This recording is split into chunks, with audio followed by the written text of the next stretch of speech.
Hello, everyone, and thank you for sticking around / coming back, clicking on the link to watch the Q&A and panel discussion for the Shorts Gloucester package. My name is Jackie. I am with IFFBoston, and we have a number of filmmakers with us to talk about their films. So I will bring them to the front of the internet for everyone to see. Hi, guys. Thank you guys so much for joining us. Hi. So I think the easiest way to just to kick this off is let's just have you guys introduce yourselves and say which film you were involved with and in what capacity. And I'm just going to start with Neal because he is on my screen to my right. So Neal, let's hear from you first.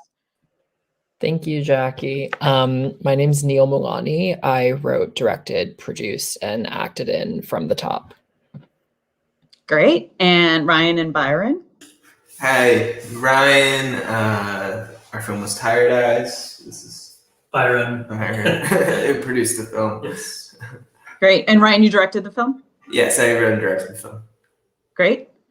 And Samantha? Hi, I wrote and directed I'm Not Okay. I also production designed and costume designed it as well. Wow. Great. Awesome. Thank you guys so much.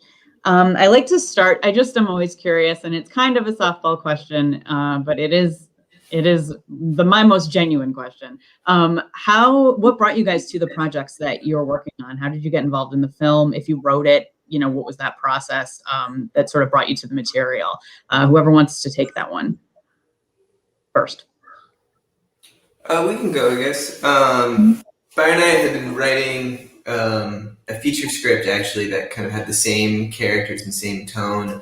And so while we were putting that together, we thought it would be fun to kind of, the short really doesn't necessarily overlap with what we were writing, but it was fun to kind of just take those characters and that idea and go out and shoot something in the city, especially back when that was possible.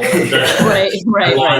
Yeah. But yeah, from it was really important that just like the stories stood alone in the short and wasn't necessarily like a proof of concept. Yeah, it was just a short that featured the same characters, but on its own trajectory that's contained within its confines. So yeah, that's how the footage of them running through the city. I was like, oh, this was a different time. Yes, that's a period piece.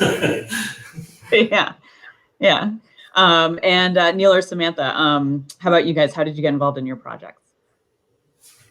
Well, my film is an autobiographical fiction. So it is a lot taken from my life as a Cuban-American queer human. But also it kind of combines things that I wish would have happened, things that did happen that I, wish didn't happen. So it's definitely taken from real life and made into a narrative that's its own with characters that ended up living, once I wrote them, living their own kind of situation and relationships and came to life, beyond my experiences. So that's how my short happened. Great. I was just going to say the entire time I was watching Tired Eyes, the predominant thought that I had was like, oh my God, there's so many people on the street. Like such an odd thing to see these days. But yeah, From the Top is similar to Samantha's sort of experience, like very much a work of autofiction. I was mugged about like 4 years ago, and then I just always jot down like notes in my phone, like I'm sure many other people do, of just like ideas or thoughts or and I tend to make autobiographical stuff. So I guess you don't get mugged and then not think that that's a significant thing to kind of like excavate a bit more. So sure. That happened. And then like over the next year and a half, I just kind of kept chipping away at it. And then it kind of became its own thing. Wow. Was there an aspect of autobiographical content in Tired Eyes? Are you guys in a band? Are any of you guys, I'm guessing, Neal, you're a musician. I heard you singing. Oh, I'm okay. not a musician. I mean, you can definitely, as the fiction part in autofiction, yeah. Well, yeah, Yeah, well, I mean, I assumed that I definitely thought you were. I mean, the music in these films, I think, is so key in all three of them. I mean, I guess let's talk about that. Like, how much did music play a role? Obviously, and some of it a very direct role in your film. Are you guys musicians? Do you feel connection to the music in the films? I wish I was a musician.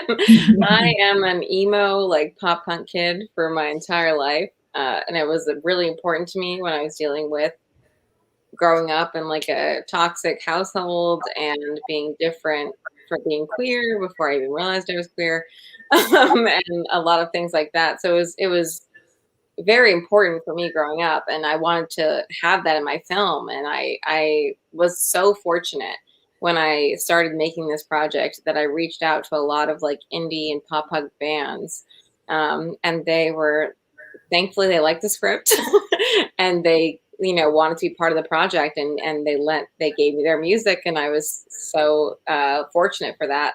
And we did get a Hawthorne Heights song in my short, which for me as an emo kid is like top notch, guys. Very exciting for me. 2006 Samantha is always over that. Very cool. And my whole short is literally named after a My Chemical Romance song, and the clothes that I have are literally, some pieces are from the band when I met them in 2003. So it's very entrenched for me, but I have no musical talent, can't do it, will sing badly for fun. I wish I could play an instrument. I love musicians. Good job, guys. Thanks for getting me through, but not me, no. Definitely important to my creative process to listen and appreciate, and that's it. And no one should let me make music, but it's definitely great for my film. So thank you. Yeah, we're not musicians. Yeah. No, I tried to get into this this past year with a little bit more downtime. I've tried to get into it, but it's always been kind of enamored with people who do play music, and I think there's just very few things more fascinating. I think just you can throw a camera up in front of someone, playing music and singing a song, and it's just endlessly watchable. So no, the only thing that we could really relate to in the film, I think, was the auto part of the auto fiction, was just carrying a lot of stuff around New York. Even obviously in the making of the movie or making anything in New York, you are carrying so many different cases and equipment around the city. So that part of it, we had some firsthand experience in. Yeah, definitely.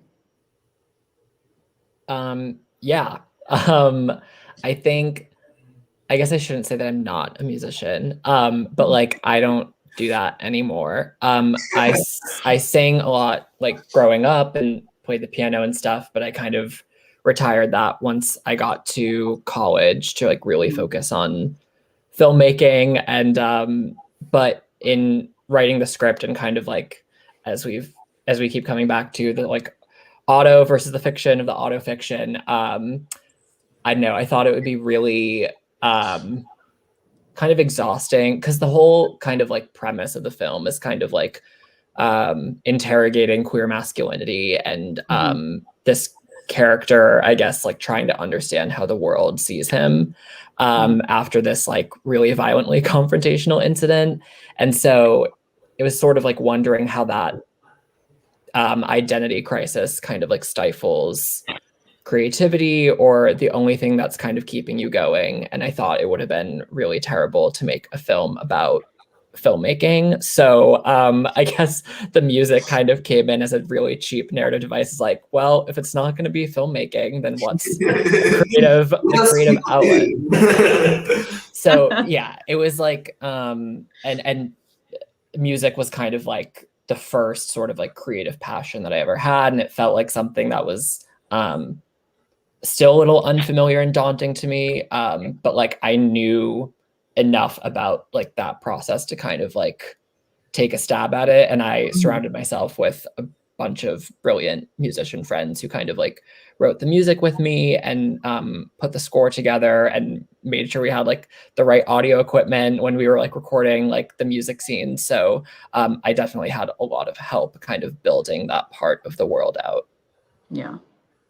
Yeah, I imagine, and we're sort of talking about the non-fictional or autobiographical parts of these films, or I guess I'm wondering what it leads me to ask what some of the biggest challenges were in making these films, and maybe that was more of an emotional challenge, or maybe it was more of a logistical challenge, like filming people running through crowded streets of New York City, of which I am guessing not all of those people were extras. Like the sort of what was a challenge, or what were some of the main challenges you had, and how did you kind of confront those challenges? Whoever wants to take that one first. I just have to say, I'm still so amazed by like those running through the street scenes in Tired Eyes, because shooting just like that one mugging scene on the sidewalk and From the Top gave me like immeasurable anxiety. So to like conceive of like people actually running through bustling sidewalks with like actual people, I would imagine, is like insane to me.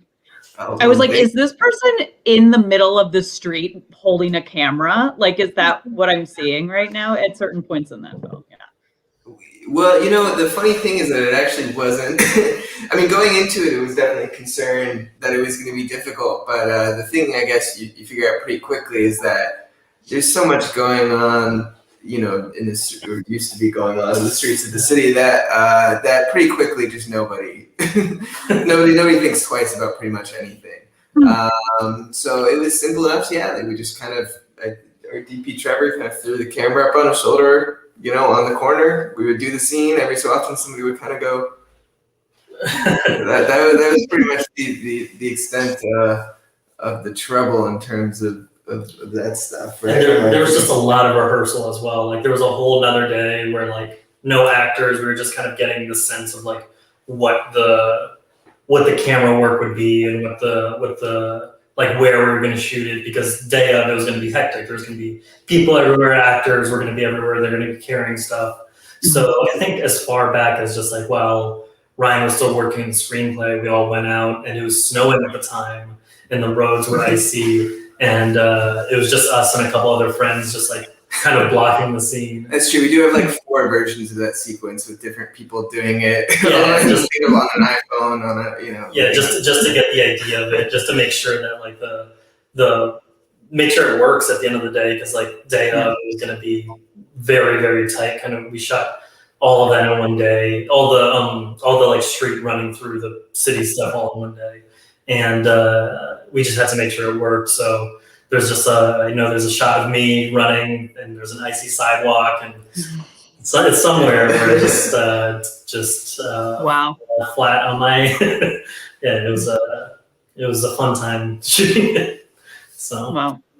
But yeah, mostly it was a logistical thing for a lot of it, just like making sure trains came out on time and making sure we were efficiently getting this done. So Sure. yeah. What about you guys? Yeah, Neal and Samantha. No challenges. Easiest process ever. No, well, mine was already emotional for me because it was an autobiographical fiction, and it dealt with a lot of problems I went through in real life with my mom back in the day. And while I was shooting, my mom actually got really sick. It's not funny, but it's just ironic that life does this. But while I was shooting, my mom and I, who had a distressed relationship, did get really sick and actually passed away while I was editing. So I did have to go down, and I was with her through that while we were still editing the film. So it was a crazy mix of real life and fiction and filmmaking and dealing with, real life problems at the same time. And who could have predicted that? But it did happen. So it was kind of one of those weird things where it was like life imitating art, and then art imitating life, and then life happened again. And so it was definitely very close to home for me the entire time. It prevented me from putting it in festivals for about a year and a half, because I just needed to put it away after what happened. And give myself time to kind of deal with all of that unexpected. So it's very close to home, and even now it's weird to sort of go forward with it and show it, but at the same time, it is, it is my my writing and my film, and I'm proud of it, and I'm happy to share it. But it is also, awkward to talk about things like this. So it's always going to be kind of an enmeshed thing. But I also think that's kind of who I am as a writer and what I want to do. I'm always going to write stories that are, somewhat true to me and somewhat part of my life. And so I think that kind of comes to the territory, as difficult as it can be. It is what I also want to do. That's why I, fight for representation and diversity in my work, because these are the the real and difficult stories that I think that people hopefully will relate to and make people feel less alone after they, watch them and get to experience them with other people. Yeah, thank you for sharing that and for sharing your film. And I think it was a really beautiful testament to everything you just talked about. Neal, how about you? How about some challenges? Yeah, well, I think probably the biggest challenge was probably acting in something that I directed for the first time in, like, other than just like a silly college like project or something. I feel like I kind of blacked out while we made this film, which is probably not like a good thing to say, but it's kind of just like how I look back on the 6 days that we shot it. I remember like the first thing we shot, I just kept like in the middle of a scene, like getting distracted. My eyes just kept like going off to like the gaffer standing in the back of this restaurant. And I was like, fuck, like I can't wrap my head around this. And that was really hard, but obviously it had to be a steep learning curve because we had to make a film and there were like people there. And then probably the music, which we already talked about. And then I would say the edit. I know this was like a really weird short in that it wasn't contained or happened in like one day. It's like a very sprawling kind of like happens across like multiple days, across an indeterminate period of time. And there were a lot of like story beats with like the flashbacks and stuff that really needed to be fine-tuned and I think kind of like honed in on in a way that like I hadn't really experienced in an edit before, because so many shorts are just like, like a 6-minute sucker punch and it happens in one setting and you kind of like get what's supposed to happen. So there was a lot of like the first time where like entire scenes were removed, or we had to like move the order of like entire scenes around just until it felt like the most clear, cogent kind of like film that it could be, which I hadn't really experienced before when editing something. So it was a challenge, but a good one. Yeah. That sort of actually makes me wonder too. You're talking about the editing process. Coming out of the editing process for any of these films, or even I guess throughout the whole filmmaking process, did any of these change from what you sort of initially set out to make? And if they did, like, was your end product different than what you sort of envisioned going in? And if so, how? I think at least for From the Top really quickly, like it always film like very much remained like the same kind of film it was going to make, but like the ending kind of there was like an entire ending scene that like we just hated once we saw it, like actually like in the context of a cut. So we just like took it out entirely. It was like after he kind of like writes at the end in like that TA's office, he like goes back into class and kind of like sits down. It was just like one continuous shot that like the credits would roll over, and it just felt like really strung out and kind of like overstaying its welcome. And like it was just so weird that like none of us really like felt that until the second we saw it. So that's something that ended up I would say it was like the biggest change to the ending, but otherwise remained somewhat intact. Yeah. Same. Well, not exactly the same for us, but I think it might be one of the only films I've made, at least, where I think that it did more or less kind of stick to the plan. I think usually and putting something together, we end up having to change, like Neal was saying, change an ending, take something out. But this one more, unless again I'm forgetting something. I guess there's a scene that got cut out of it. It was just when they're going in the subway. Yeah, little things got cut out, but it was pretty much kind of what we intended, I think. It was so like physical in nature that again, like the rehearsals kind of dictated everything. Yeah. It's like one thing goes to the other, and thankfully, I hope it all worked. So, but yeah, no, just like the again, just since the sequentialness of it all, it kind of had to be dictated by what came next. So I don't know if a lot of it changed at the end of the day, but no, and I think so much of the emotional idea behind the movie was just in that last shot. So we kind of always knew we were just trying to kind of get, there and land that. So in that sense, yeah, there was only so much room to change, because without that, I don't know if there's really a movie, really. Yeah. Yeah, makes sense. How about you, Samantha? I am so grateful for my editor, who was also my creative producer, and having him, we had like a very, I think, unique experience because he was on set as my creative producer, and then we got to edit together.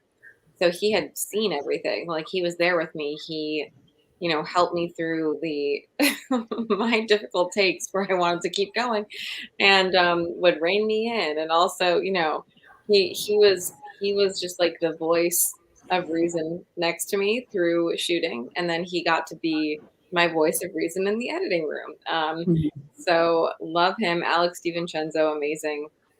Could not have done this without him. To have that kind of dual role, I think I wouldn't want to work not that way again. Obviously I would, but I don't want to, because having him be on set and know everything and understand, what went into what we were doing while we're in the editing room really made a difference with how we edited, and how we put the film together, and, the emotional beats. And he also has a really deep background in the music, just as I did. We're both not musicians, but we both have like a deep resonance with the music. So it was a very kind of copacetic relationship. And also, again, he was able to rein me in, since it is emotional for me and I'm very attached to it. He was sort of that perfect balance of being attached to it with also that objectivity that you need, when editing. So the film did end up kind of like it was on paper, but I would have been lost in editing without him, because I just want to put everything in there. I mean, you have to let go of pieces and find out what's best for the film once it's shot, and what's best, in the editing room. It's hard to leave pieces on the floor. But other people thankfully step in, and they're like, no, this is this is what's best. This is what works. This is what will keep the film going. And he was that person for me. So I was fortunate to have a really good editor and creative producer. That's great. That's great. And that we're almost at time. I just want to ask one more question, because it's my favorite question. What was your favorite? What is a favorite moment from the filmmaking process? It's probably a favorite in retrospect. Yeah. Okay. All right. So we were shooting all the subway sequences in one day, and we were looking for a specific, kind of train to come in terms of the lighting and the color in there. And so we were waiting forever, and they would keep sending the wrong kind of train, the wrong kind of train, the wrong kind of train. And I think we were something like 2 hours behind. Yeah, 2 we hours scheduled an hour schedule. to wait for trains, and we were 2 hours into it. And we're like, we have to shoot something. Yeah, everyone was getting really hungry and unhappy and sitting on the dirty subway floor waiting. So, everyone was pretty antsy. And so then the right kind of train came by, and it was pretty crowded. And then there was just one kind of perfect, mostly empty, subway cart as part of it. So we all picked everything up immediately and raced to and got on. And usually when subway cars are empty, there's a reason it's empty. The reason they're empty here. It was because there was a lot of Shit, there was a lot of shit kind of everywhere in the train. But obviously we were already on the train and the doors had closed and it was getting 15 minutes. So we just had to shoot kind of the whole scene in the worst smelly subway cart, and that's what's in the movie. Yeah. So like the actors were right before. I think literally, if you look at any other footage outside of what's in there, Ryan Neal's action, they're just like, oh, I think we were one stop away, and then like it's just mayhem, and then we get off the train. We immediately were like, we have to get some disinfectant stuff. We have to like clean everything. That is very unbelievable. Wow. Yep. So favorite moment. Great. Yeah. Good favorite moment. Sounds like it was a blast. It was memorable, I guess. Oh my God. Words are beyond me. Wow. I would say the most fun moment was probably getting to do my own stunts.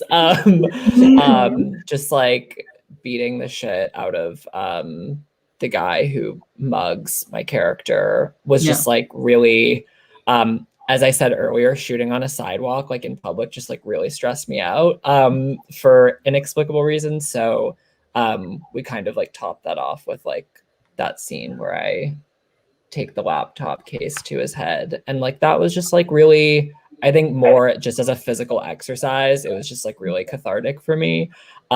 Everything else was just like really stressful, but still fun. But like that particularly was like a good time. Yeah. Good stress relief. Samantha, you want to close us out? Oh yeah.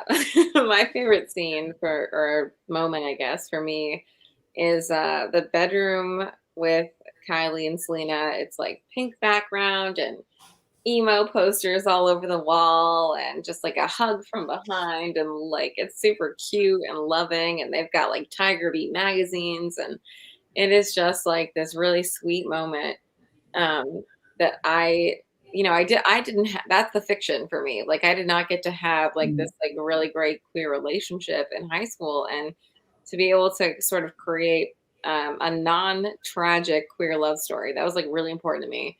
A lot of queer media growing up is tragic. It's all like, oh, they came out and their family hates them. Oh, they came out and their relationship is, doomed. Nope, that's not what this is about. While there is sadness and difficulty in the story, it's not about the queerness. So that moment kind of encapsulates, queer love and flirtation and acceptance at a young age. And it's not tragic. It's not, nothing horrible happens to them because of their queerness. And so that beautiful little pop punk queer romance moment is my favorite part of the film. And that's why it's the beginning of my trailer, and it's everything for me going forward with the film. Yeah, that was really lovely, and it was really nice to see. Well, thank you guys so much. We're out of time, which I'm sad about. Could talk about these movies a lot more, films. Thank you guys so much for being here and for participating in the panel discussion and for being at IFF. We wish we could have you in person. Hopefully we will have you guys come to Boston at some point in time in the future. So thanks so much. Thank you so much for moderating and having us. Yes. Oh, of course. Thanks, guys.